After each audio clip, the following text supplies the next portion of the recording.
Victoire de l'Espagne 2 buts à 1 contre l'Angleterre. Honnêtement, c'est la meilleure équipe de l'Euro a gagné. La meilleure équipe a gagné. Et le football a gagné. Et on peut se dire que le football est de retour parce que l'Espagne nous a fait kiffer. L'Espagne nous a montré des choses. L'Espagne nous a régalé. Et moi, je ne me suis pas ennuyé devant un seul match de l'Espagne. Et l'Espagne s'est mérité cette victoire à l'Euro. C'est vérité. C'est mérité. Honnêtement, vu ce qu'ils ont fait, au départ, groupe de la mort, 3 victoires sur 3 possibles. Victoire 3-0 en une mi-temps contre la Croatie. Victoire 1-0 contre l'Italie, mais dans le jeu, l'Italie n'a rien proposé. Donc s'il n'y a pas Donnarumma, normalement ils en prennent 3 eux aussi. Contre l'Albanie, 1-0. Contre, avec une équipe remaniée, je le signale. Contre la Géorgie, 4 buts à 1. Contre l'Allemagne, 2 buts à 1 jusqu'en prolongation, contre la France de buts 1 et contre l'Angleterre de buts 1. Donc c'est mérité pour cette équipe d'Espagne qui va remporter donc son quatrième euro. L'équipe qui a la meilleure équipe de l'euro, tout simplement, gagne l'euro, tout simplement. Et l'Espagne remporte dans son quatrième euro, l'Angleterre toujours pas d'euro. Une seule Coupe du Monde remportée en 66, je crois, si je ne me trompe pas, je vais aller vérifier. Mais en tout cas, c'est une équipe d'Espagne qui m'a fait lever de ma chaise. Enfin, pas lever de ma chaise, je dirais pas lever de ma chaise, mais en tout cas, ils m'ont régalé. Honnêtement, ils m'ont régalé. Et l'Espagne, voilà, depuis que Luis Enrique, bon, déjà, Luis Enrique il n'a pas eu ce que De La Fuente a maintenant, les ailiers, Nico Williams et les Lamine Yamal. Lui, il avait des Pedri, il avait des Pau Torres, etc. Mais honnêtement, l'Espagne, depuis que ça revit en fait. Déjà à la base, Luis Enrique était là pour cette transition parce que Luis Enrique a quand même fait une demi-finale de Coupe du Monde, d'Euro. Pardon, ils avaient fait une demi-finale d'Euro éliminée par l'Italie la dernière fois. Ils ont au tir au but en plus, donc c'est quand même pas mal. Ils avaient fait une finale de Ligue des Nations contre la France après avoir mené 1-0. Et s'il n'y a pas un grand Loris, je ne sais pas si on passe. Un grand Benzema et un grand Mbappé. Donc voilà. Donc déjà, Luis Enrique avait fait cette transition-là. Mais Luis Enrique avait déjà fait cette transition-là. Bon, après l'élimination en Coupe du Monde contre le Maroc en huitième de finale au tir au but, c'est là que Luis Enrique était démis de ses fonctions. Mais quand De La Fuente est arrivé, dès qu'il est arrivé, il a tout changé. De La Fuente est arrivé, il remporte la Ligue des Nations après avoir perdu 200 points contre l'équipe de France. D'ailleurs, il était arrivé très clairement, comment dire, en intérimaire, très clairement, mais là, ils l'ont prolongé parce qu'ils savent que De La Fuente fait un très bon travail. De La Fuente a remporté la Ligue des Nations, est arrivé, il a remporté la Ligue des Nations au tir au but face à la Croatie. Il a remporté l'Euro en remportant ses 7 matchs. 7 matchs, 7 victoires. 7 matchs, 7 victoires. Honnêtement. Et c'est mérité pour cette équipe d'Espagne. Et voilà. Encore une fois, félicitations. Moi, j'avais dit l'Angleterre. Malheureusement, c'est pas passé. Moi, je savais que l'Angleterre allait perdre aujourd'hui, hein. Je savais. Vu comment ils ont fait le demi-finale contre les Pays-Bas. Déjà, eux, c'est un miracle qu'ils sont en finale. L'Angleterre, déjà, c'est un miracle qu'ils sont en finale. Donc, voilà. Honnêtement. Comme le dit Mohamed Denis, c'est l'Angleterre.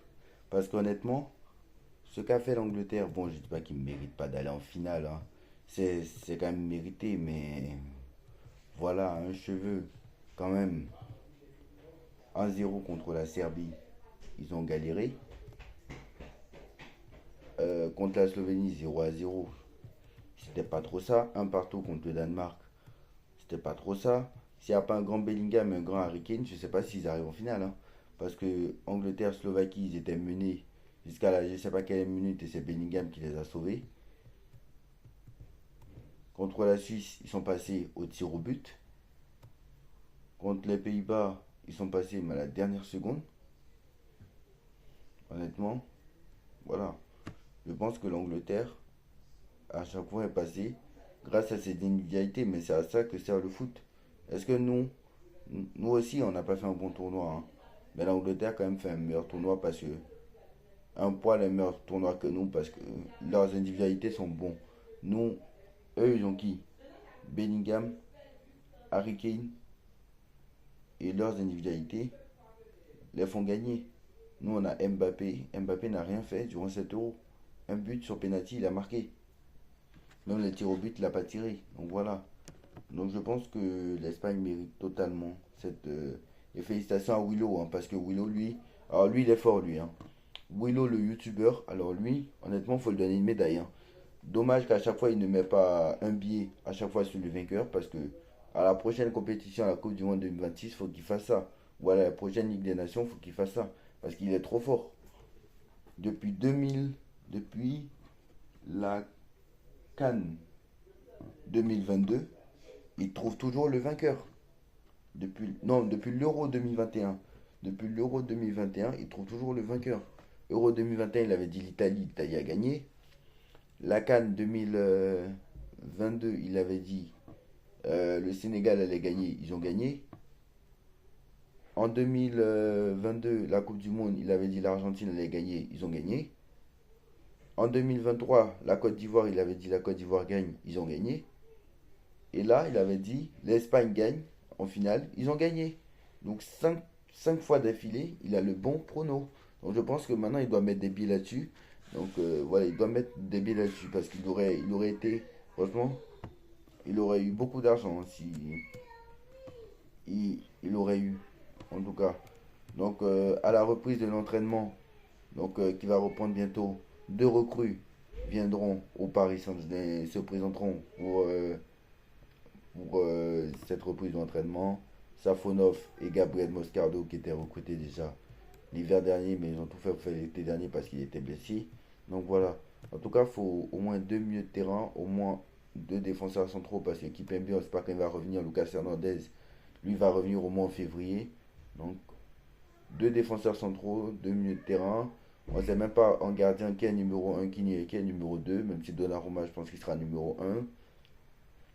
Deux ailiers pour remplacer, un ailier pour remplacer Mbappé et mettre de la concurrence à Nuno Mendes parce que c'est compliqué.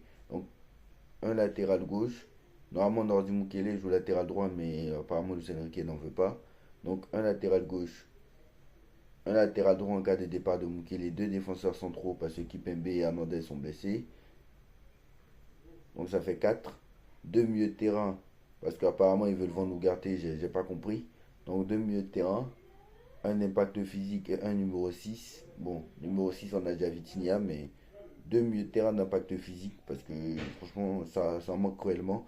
Alors j'espère que Fabien Ruiz fera les mêmes matchs qu'à l'Euro parce que Fabien Ruiz il se fout de notre gueule, hein. Alors Fabien Ruiz, lui honnêtement, si le PSG avait gagné la Ligue des Champions, lui il aurait pu être dans le top 10 des ballons d'or, hein. Alors lui, sa saison, c'est monstrueux, hein. Trophée des champions, Ligue 1, Coupe de France, même si tout le monde va dire oui, c'est vrai, mais il n'a rien fait et que c'est trop facile. Trophée des champions, Coupe de France, Ligue 1. Il manquait juste demi-finale de Ligue des Champions, Euro. Donc il lui manquait juste la Ligue des Champions et il aurait tout gagné. Honnêtement. Il lui manquait juste la Ligue des Champions, il aurait tout gagné. Donc voilà. Quelle saison de Fabien Ruiz. Donc voilà, je pense qu'il va falloir de la concurrence partout, surtout au milieu de terrain et en défense, parce que peut-être en attaque, il faut recruter un seul ailier. Parce que pour remplacer juste Mbappé, parce que tu as déjà Gonzalo Ramos, Colomani, Barcola, etc., Dembélé. Donc je ne pense pas que un va vouloir partir ou que un va vouloir. Simons, je ne comprends pas. Simons, le lundi, il veut rester. Simons, le lundi, il veut pas rester, mais en fait, c'est lui qui décide. Le mardi, il y a une clause comme quoi le RBSI veut le racheter. Le mercredi, j'y comprends rien à ce dossier. J'y comprends strictement rien. Apparemment, c'est lui qui décide s'il veut rester ou non. Mais pourtant, il est sous contrat jusqu'en 2027. C'est bien ce que je me dis. Mais c'est lui qui décide s'il veut rester ou non. Vous voyez l'intelligence, en fait, la compétence du Paris Saint-Germain dans ce genre de choses. Ça, ce n'est pas la première fois que ça arrive, hein. C'est les joueurs qui ont le pouvoir. En tout cas, voilà. Nasser avait dit il y a 2 mois déjà que l'objectif cette année, c'est de continuer à construire une équipe capable de pouvoir aller au bout en Ligue des Champions et pas se dire l'année prochaine, c'est bon, on a la Ligue des Champions, on va pouvoir l'avoir. Donc voilà, ne pensez pas à la Ligue des Champions, supporter parisien cette saison. Vous la jouez et c'est tout. Cette année, je vous annonce, c'est le Real ou l'équipe qui a battu qui battra le Real en finale, ou l'équipe qui battra pardon, le Real, ou qui éliminera le Real, sera championne d'Europe. Ce sera Manchester City, le Real, Liverpool, ce que vous voulez. Mais en tout cas, ce ne sera pas le Paris Saint-Germain. Paris Saint-Germain, ça sera quart ou huitième. Déjà que, à la base, en demi-finale, c'était un miracle. Parce que s'il n'y a pas Milan qui ne gagne, si Newcastle gagne contre Milan, on était éliminé avec notre match nul contre Dortmund. Huitième de finale, Real Sociedad, un grand Mbappé. Mais Real Sociedad, c'est normal de passer. Barça, s'il n'y a pas carton rouge, on ne sait pas ce qui se serait passé. Même si on n'a pas eu de chance contre Dortmund. Voilà, 4 poteaux. Il y a 6 poteaux sur l'ensemble des deux matchs. On aurait dû se qualifier, on aurait dû être en finale. Mais bon, voilà, c'est vrai qu'on n'a pas eu de chance. Mais voilà, c'est le football. Donc voilà, j'espère qu'on va jouer, on va acheter des joueurs efficaces parce que très clairement en Ligue des Champions cette année, c'est surtout l'efficacité qui a primé. Et si tu rajoutes l'efficacité devant le but, peut-être que tu peux faire quelque chose de, peut-être que tu peux faire plus de choses. Donc voilà, la nouvelle formule, la formule changera aussi, donc ça aussi c'est bien. L'Argentine qui remporte sa deuxième Copa América d'affilée. Honnêtement, l'Argentine, toute la compétition qu'ils joue, ils gagnent, hein. Depuis 2021, incroyable ce qu'a fait Scaloni aussi, hein. Il arrive en 2019 après la Coupe du Monde 2018 ratée. Il arrive. Copa América 2021, il la remporte. Coupe du Monde 2022, il la remporte. Copa América 2024, il la remporte. Finalissima, il la remporte. Donc la finalissima Espagne-Argentine. Je pense que s'il y a une finalissima Espagne-Argentine, ça va être très très très très chaud. Donc voilà. Dites-moi en commentaire ce que vous en pensez. On like, on partage, on commente, on s'abonne et on se retrouve très vite pour une nouvelle vidéo. Tchuss.